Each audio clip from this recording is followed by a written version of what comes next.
There's an old saying, with friends like these, who needs enemies? And it makes sense, right? We know that sometimes it's our friends, the people who are closest to us, the people that we love, who can at times hurt us the most deeply. Sometimes it's not intentional, it's not something they're setting out to do, but we know what it is to experience times when someone we count as a friend is acting unfriendly. We aren't always sure what to do with that. And if I had to guess, my guess would be that if you know much about Job's story from the Old Testament, there's two things you probably know. The first, you probably know about Job's patience in the face of suffering. And you probably know that Job had some friends who showed up in the midst of that suffering and kind of fit the bill of with friends like these, who needs enemies? We began this conversation last week as we stepped into the book of Job in the Old Testament. And we're really just doing kind of a quick flyover of the book, kind of getting the whole sense of the story as we'll see today. But in the beginning of Job's story, we're introduced to him amidst all of his blessings, all of his wealth, all of the good things that God has given him. And then we are suddenly transported into the heavenly throne room where God is holding court and the angelic beings are reporting in to God as the king of all creation. And among them comes a figure called the accuser. And the accuser's position in relationship to Job is that Job is faking it. That all of Job's morality, all of Job's good deeds, all of Job's righteousness is rooted in the fact that God has given Job good things. And so the accuser makes it out that if God would simply reach out his hand and take away all the good stuff that he has given to Job, that Job will curse him to his face. And as that unfolds, God grants the accuser permission to take all of Job's stuff. All the good things he's been given, he allows the accuser to take those things away. And in a moment, over the course of a day, Job loses everything. He loses his wealth, he loses his family, he loses his servants. And the accuser comes back for round two. And this time the accuser says, well, of course, anyone will give whatever they have for their health. Right? Like we know what that feeling is like, so we go, well, at least you have your health, right? And so that's essentially the tack that the accuser takes in round two. He's like, well, Job's still got his health. He's still being selfish. Job really only cares about himself and his direct person. And so if you take away his health, then he will curse you to your face. And so God accepts round two of the challenge, and he allows the accuser to reach out his hand and strike Job's health. And Job finds himself sitting in suffering with nothing. Everything has been taken away. His health has been taken away. And Job, instead of cursing God, sits down in the dust and begins to scrape the sores that have been inflicted on his body. And we're made aware that Job passes the test. Despite the accuser's expectation and Job's own wife's encouragement to curse God to his face and die, Job passes the test. And Job sits in the midst of his suffering. And if we're not familiar with the book of Job, we might expect that the story kind of is done. right? The story is centered around this challenge that the accuser brings before God. And if Job passed the challenge, he passed the test, now what? But what we find in the book of Job is that Job's suffering is really just the introduction. It's really just the backdrop for what the book wants to say to us about suffering, about evil, about injustice in the world. And so it's at that moment in Job's story that we're quickly introduced to Job's friends. I invite you to turn with me to Job chapter 2. If you have a Bible with you, and you can turn to Job 2, we'll have this on the screen for you. If you have the YouVersion app on your phone, you can follow along there in the events tab. Just click on that and your phone will magically know you're here and take you to the right place. We're going to be in Job chapter 2 here to begin, but we're going to jump around quite a bit today because we want to get a big picture of the interaction that exists between Job and his three friends. So we want to begin, however, in Job chapter 2, verse 11. When Job's three friends, Eliphaz the Temanite, Bildad the Shuhite, and Zophar the Naamathite, heard about all the troubles that had come upon him, they set out from their homes and met together by agreement to go and sympathize with him and comfort him. And when they saw him from a distance, they could hardly recognize him. They began to weep aloud, and they tore their robes. They sprinkled dust on their heads. Then they sat on the ground with him for 7 days and 7 nights. And no one said a word to him because they saw how great his suffering was. So Job's friends hear about all that has befallen him. And so they coordinate together, they meet up and say, let's go to him as a group, let's sit with him, let's comfort him. And so his friends arrive, and when they see him at a distance, the text tells us they did not recognize him. Their once proud and lofty friend has been reduced to a shell of his former self. And so the friends come and they sit with him. They take part in the customary practices of grieving and mourning. They cry out in a loud voice. They tear their clothes. They sprinkle dust on their head. These are the cultural practices of their people. This is how they show their grief. And they sit with him for the customary time of grieving and mourning. For 7 days, they simply sit with their friend Job. And the text tells us no one spoke to him because they saw how great his suffering was. And so they sit together in silence until Job himself breaks the silence. Verse 1 of chapter 3, after this, Job opened his mouth and cursed the day of his birth. So this story began, as we saw last week, with this challenge in the heavenly throne room. And the accuser's accusation against Job was that Job only does good things because God has given him good things.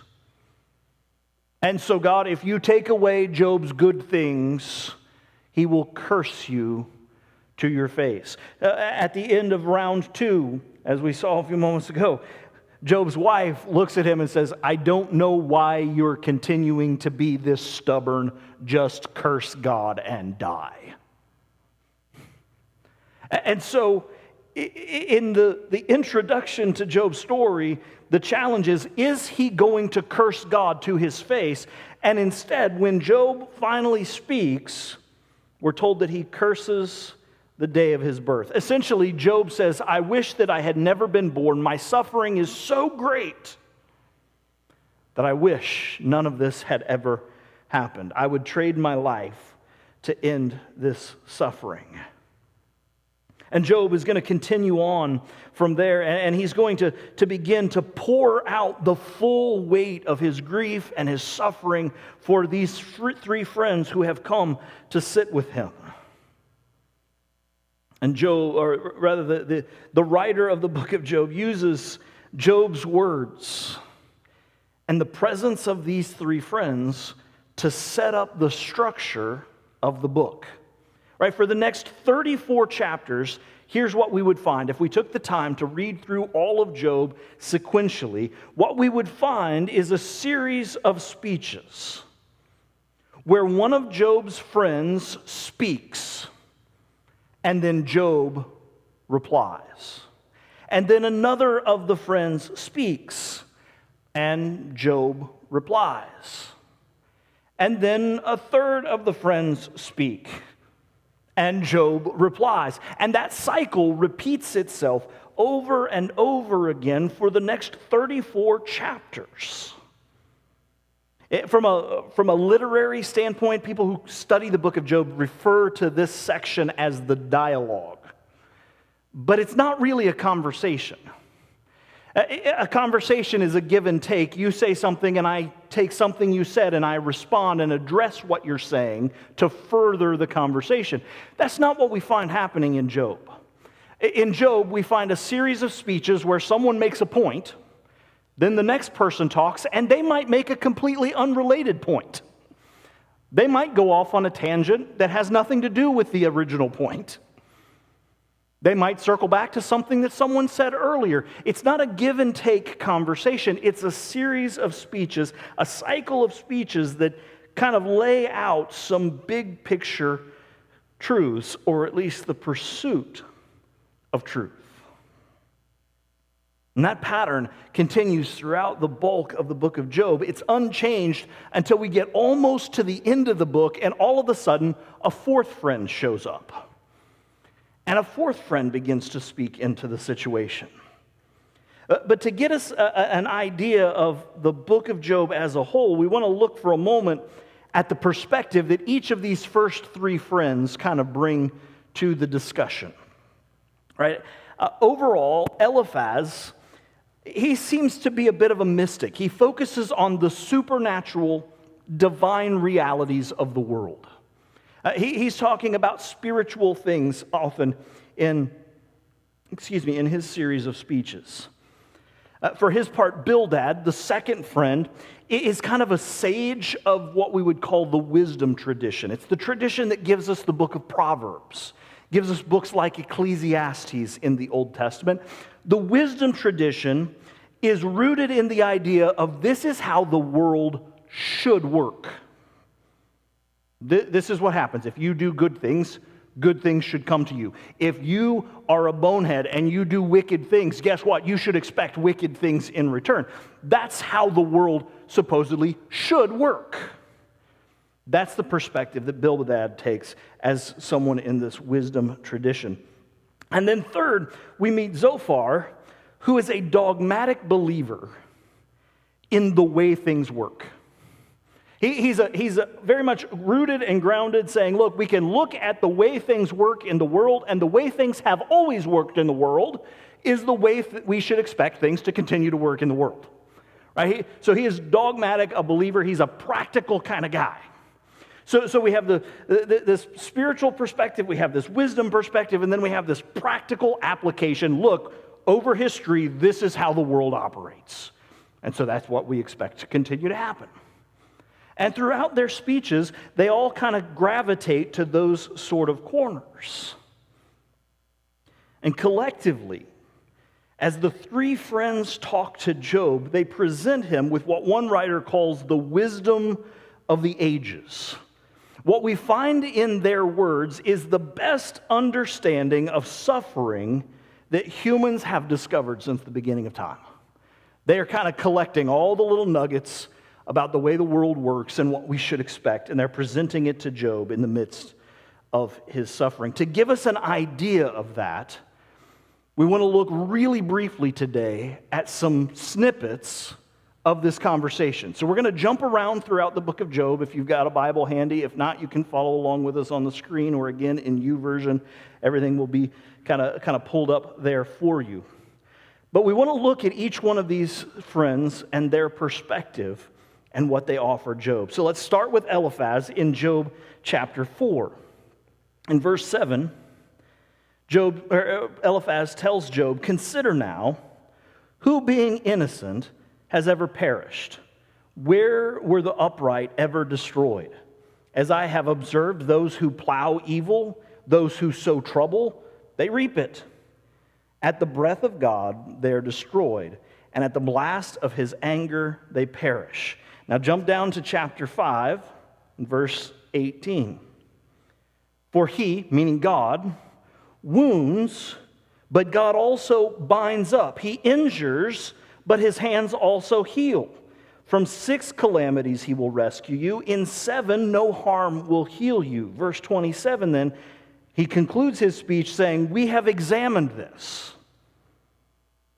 and we know it is true. So hear it and apply it to yourself." So do we catch the sense of what Eliphaz is saying here? He basically says, look, Job, what's happened to you is terrible. And buddy, I hate it for you. I hate what you're going through, but. Right? There's always a but. There's always something that says, okay, Job, give me a hug, buddy. I love you. I hate what's happening. But hey, let's talk for a minute and let's get real. Right? And that's usually where the compassion seems to stop. He says, look, Job, this is terrible. I hate it for you, but we know why things like this happen. Innocent people don't perish. Upright people are not destroyed. The people who reap trouble are the people who sow evil. And since we know what God is like, maybe, just maybe, Job, he's disciplining you. You've done something wrong, and God is extolling to you his discipline. So here's what we need to do, Job. You just need to repent so that you can move on, so that all of this can be done, because we know that God is merciful. But for his part, Job resists that idea. He's convinced that he is innocent, that he is righteous. In fact, what Job says in his first speech is, all I really want from God right now is for him to take my life. I really wish God would just put an end to me and be done with it, because I know that I am righteous, I know that I am innocent, and yet all these things are happening to me. We catch a glimpse of that in Job, in his own words in chapter 7, verse 20. Job says, "If I have sinned, what have I done to you, O watcher of men? Why have you made me your target? Have I become a burden to you? Why do you not pardon my offenses and forgive my sins? For soon I will lie down in the dust.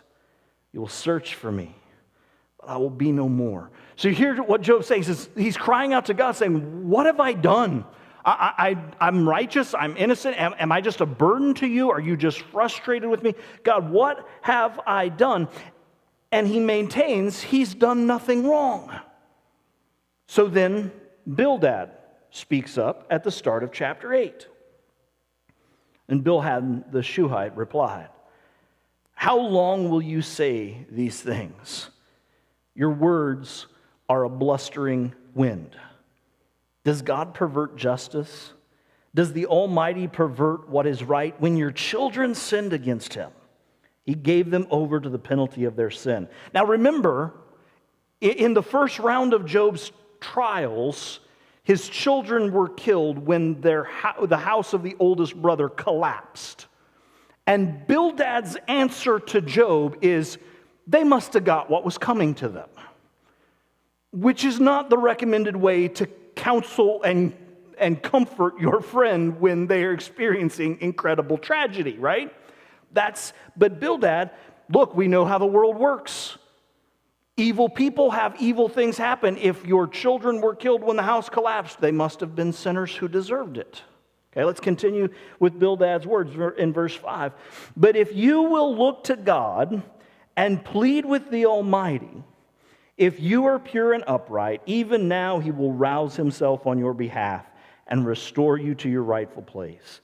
Your beginnings will seem humble, so prosperous will your future be. So you hear what he's saying? Your children must have sinned and got what they deserved. And Job, if you're really righteous, cry out to God. He'll lift you up. He'll raise you up, because that's how the world is supposed to work. Wicked people receive wicked things. Good people receive good things. He insists on this wisdom principle that good things come to the righteous, that the wicked suffer. And so, he assumes, Job, if you are suffering, you can't insist that you are righteous. So call out to God, and we'll find out what he does. But Job, for his part, he still insists that he's innocent. And in Job's second round of conversation, what he says, but you know what? I don't even know if that matters. Because God is so far removed from me. God is so high above me. What are my problems of concern to so great a God? How could I, as insignificant as I am, how could I get a hearing in heaven? Job says. And so the conversation continues and cycles on itself along the way, with Job's friends insisting that he just needs to admit that he has sinned. He just needs to admit that he deserves what is happening to him. And Job continues to insist that I've done nothing wrong. I haven't done anything to warrant these circumstances. And Zophar, again, the dogmatist, the practical guy who says this is how the world has always worked, Job. We hear from him in Job chapter 20, verse 4. He says, surely you know how it has been from of old, ever since man was placed on the earth, that the mirth of the wicked is brief. The joy of the godless lasts but a moment. Jump down to verse 12. Though evil is sweet in his mouth, and he hides it under his tongue, though he cannot bear to let it go and keeps it in his mouth, his food will turn sour in his stomach. It will become the venom of serpents within him. And so his perspective is, Job, you used to have all these good things, and God took them away. It must mean that you've always been unrighteous. That you had these sweet things that you held on to, that you loved, that you thought were evidence of your goodness. But we know how the world works. Eventually, wicked people's actions catch up to them. And so, Job, perhaps you should be honest enough to admit that's what's happening to you now. And again, throughout their conversation, Job's friends continue to point to the easy answer.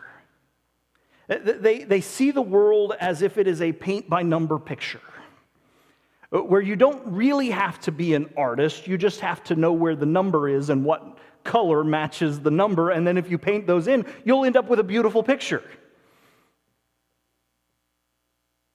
And they continue to insist that's the way the world works. You're suffering, Job, and we know that only wicked people truly suffer. And we know that only wicked people suffer because it is an outpouring of their sin. And so, Job, confess and be done with it. That's the way they see the world. Now, it's important for us at this point in the conversation to realize that none of the perspectives of Job's friends, nor even Job's perspective in the book of Job, is held up for us as being all right or all wrong. It's not as simple as that. It's not that they have it figured out and Job doesn't, that he needs to submit to their wisdom. It's not that Job has it figured out and they don't. The book of Job is helping to paint a picture for us that says the world is far more complicated than that. There in the notes, if you want to jot it down and fill in some blanks, I'd invite you to do that. The book of Job is driving us to this idea that there are no easy answers in hard times because life isn't always black or white. Right? There are no easy answers for us in hard times. That's what we want. When hard times come, we want someone to provide us with an easy answer as to why. Why did this happen? Why is the world the way it is? We want an easy answer. But the book of Job, with all of these conversations, with all of these varying perspectives, is trying to convince us that there are no easy answers in hard times because life isn't always black and white. It can't be reduced down to as simply as, Job, you're suffering, so you must be wicked. Oh, Job, you are righteous, so you must have good things. Right? The perspective of Job's friends throughout the book mirror the position that the accuser took in the introduction to the book. Right? Let's think about this. It's the inverse of what the accuser said. What was the accuser's challenge to God? You give Job good things, so Job does good things in response. You have blessed him, and so he's going to obey you. That's the accuser's perspective. That's the way the world works from the perspective of the accuser. Job only does good things because God gives him good things. What have we just seen as the perspective of Job's friends? That God gives good things to good people. And so if you're getting bad things, they seem to say, you must be doing bad things. And so, Job, you need to confess so that you can get back to doing good things and getting good things. Do you see how they have simplified the world down to do good, get good, do bad, get bad? Has any of our experience in life pointed to that being the way the world works? Have you ever felt yourself as righteous, as trying your best to be obedient to the will and the ways of God, and yet bad things still happen to you? Has that been anyone's experience? I see a few nods, a few hands. Okay, it's a real question. We can give and take a little, right? All right. So on the flip side, have you? Of course not you. But have you ever known someone who would not pursue the will and the ways of God? That you might even classify their behavior as wicked or evil or unrighteous, and yet it seems like everything they do comes up roses. So our experience of life, much like Job's, does not line up with the picture his friends are painting. It does not align with the picture the accuser paints for us. Their perspective, as holistic as it is flawed because it assumes that the world is as it should be, when the whole basis of the story that God tells in the pages of Scripture about himself is that the world is not as it should be because of human sin and human rebellion against God. Right, so they're assuming the world is going to work like it should. But our experience, Job's experience, the whole of Scripture tells us the world does not work the way the world should work because the world is not as it should be.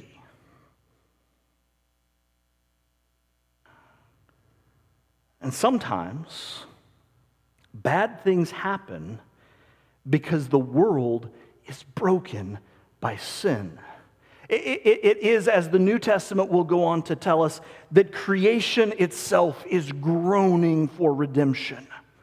That the good world God created knows that things are not as they should be. And sometimes bad things do happen because of sin.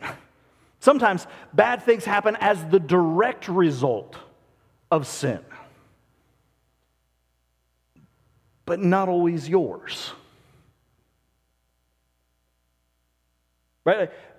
Job's story starts with him having a large family, a multitude of servants. And in the course of the first chapter of Job's story, they are all dead. Job's children, Job's servants, they represent a multitude of relationships of unnamed and unnumbered people whose lives were torn upside down, who are in their own space, in their own ways, sitting in the dust, tearing their clothes, crying in a loud voice because their world, just as much as Job's, has fallen apart. And here are Job's friends counseling Job that this suffering must be because of your sin. So what about their suffering? Is that their sin? None of them are righteous? Did everyone connected with Job get what they deserve? That is the assumption, it would seem, of his friends' thinking.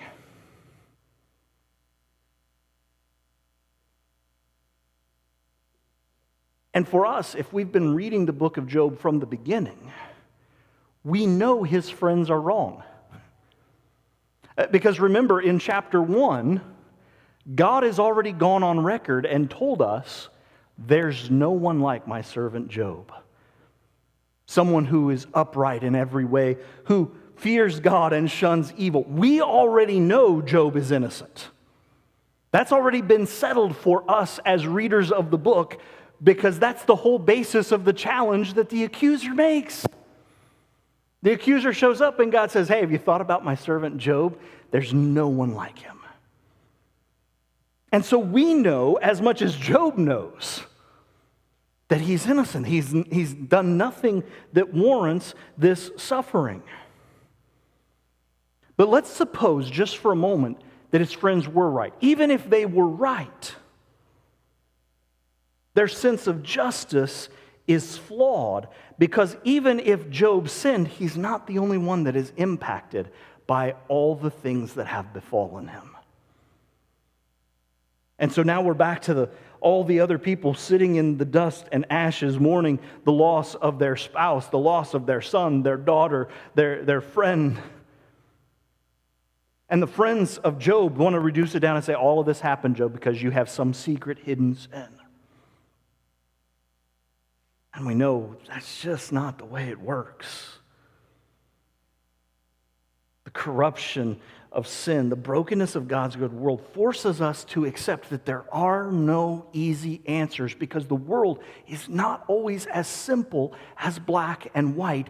Good people get good things, bad people get bad things. It just doesn't work.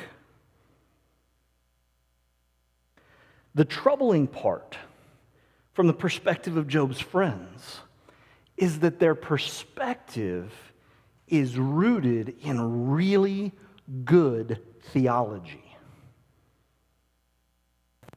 Right? There are some things they believe about God that are absolutely right, but their worldview is flawed because they have forgotten a key aspect of what it means for God to be God. This is pretty revolutionary. You might want to hold on to something. For God to be God, it means you're not. I know I just blew up some of y'all's perspective on the world, right? And for God to be God, it means that I'm not. And it means that Job's friends aren't. For God to be God, it means that he is distinct from us, that he knows more than we know. He understands things that we cannot begin to fathom, which is good news, because a God that we can fully understand is not really worth worshiping. There's this great moment in the prophecies of Isaiah where he gets at the heart of why idolatry makes no sense. And he says, let me get this straight. This is not King James quoting, okay, but track with me. This is essentially Isaiah's argument for people who are worshiping idols. He says, let me get this straight. You cut down a tree, you take part of the wood and use it as logs for your fire to cook your food, and then you take another part of that tree and you carve it down and you make a stool for you to sit by the fire. And then you get that fire hot enough to melt some gold, and you take another part of the tree you cut down and you fashion it into an image, and you cover it in gold, and then you bow down and worship it? And Isaiah the prophet goes, that doesn't make a lot of sense. Can I tell you about the God that I worship? The God who is not made with hands? The God who I'm not responsible for? Because he fashioned me and all that we see. Here in the midst of Job, it's as if they have created a version of God that they can neatly understand all his ways. They can figure him out. Which means if that's true, he's not worthy of worship, because we would stand above him.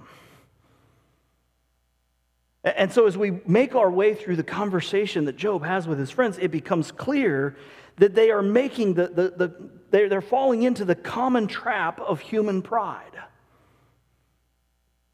Again, it's there in the notes if you want to jot it down. You see, gang, in our attempts to understand God, we can begin to try and hold God to our standards of justice as if we were the higher authority of right and wrong. Right, we're trying to make sense of God and how the world doesn't seem like it works the way it should. And at times, in our attempts to understand God, we can try and start to hold him to our standard of justice, as if we somehow have something to instruct God on about what is right and what is wrong. And the premise, the baseline of Job's friends' thought is that God is just. That's good theology. What they do with that good theology, however, is to say God is just, and so if your circumstances are bringing you evil, it must be the outworking of God's justice because you have sinned. Because your circumstances certainly seem unjust. There's a reason Job's story has resonated with people for thousands of years now. It's because when we read it, we go, man, it doesn't seem fair to Job. God has already said he didn't do anything wrong, and all this bad stuff just keeps happening to him. There's something in us that says that doesn't seem to make sense. Job's story resonates because there's something in us that longs for justice, that longs for how the world should be, that longs for a reality that says if you do right and you pursue the will and the ways of God, good things come to you. And if you refuse to do that, guess what? You should expect some evil to come from your evil choices. But we live in a world where we know that just isn't always what happens. And their sense of justice leaves Job's friends who came to comfort him seeming a whole lot more like enemies who have come to afflict him. And throughout the book, if we took the time to read through all of this dialogue, it becomes clear Job gets frustrated. He's frustrated with God, he's frustrated with his circumstances, and he is frustrated with these friends who don't seem to be listening to him, who won't make room in their understanding of the world to realize that Job is righteous and innocent, but he's still suffering. And if we took the time to read through the whole of the dialogues in Job, what we would find is his friends get frustrated with him. Job, why can't you get it through your head? Good people get good things. Wicked people get wicked things. And everybody's frustrated